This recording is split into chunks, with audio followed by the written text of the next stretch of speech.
Souvent les gens disent « je ne comprends pas ».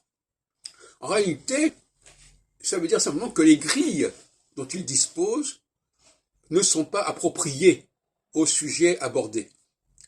Donc, il faudrait dire « je n'ai pas les outils, je n'ai pas la grille appropriée ». Et non pas de dire « je ne comprends pas ». Ou ça n'est pas compréhensible. Je trouve ça insupportable, des gens qui mettent leur jeu en avant, en disant « je ne comprends pas », ou bien qui disent « ça n'est pas compréhensible », alors qu'en réalité, il s'agit de repenser la grille de lecture, repenser les formulations, et à ce moment-là, ça deviendra clair. Donc il y a un abus de langage dans ce domaine-là qui est assez clair, parce que les gens adorent fixer les choses en disant « moi je ne comprends pas, donc il n'y a rien à comprendre ». Non seulement c'est faux, mais en plus, la personne elle-même peut avancer dans sa réflexion. Je disais tout à l'heure à propos de la socialité, c'est le temps où l'on avance dans le temps, où on progresse dans sa réflexion. Par conséquent, voilà, vous ne comprenez pas, cherchez, travaillez, continuez à chercher, et puis peut-être vous trouverez, peut-être vous comprendrez quelque chose, vous aurez des outils plus performants pour comprendre de ce dont il s'agit.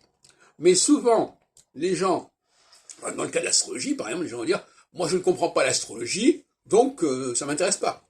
Au lieu de dire « je n'ai pas les outils, on ne m'a pas donné les outils pour comprendre l'astrologie ». Et dans ce sens-là, ça veut dire que les astrologues doivent fournir les outils.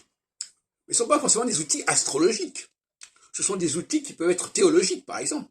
C'est-à-dire qu'il faut avoir une certaine vision des choses, une certaine connaissance, compréhension du monde, pour pouvoir aller vers l'astrologie. Donc l'astrologie doit fournir des outils pour qu'on la comprenne. Et ces outils ne sont pas astrologiques, parce qu'à ce moment-là, on tournerait la boucle, on tournerait en rond.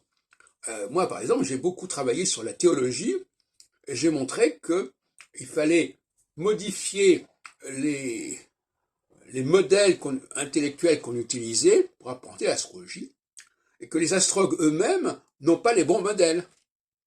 Je dis bien des modèles qui ne sont pas astrologiques en eux-mêmes, mais qui sont utiles pour comprendre, pour appréhender l'astrologie.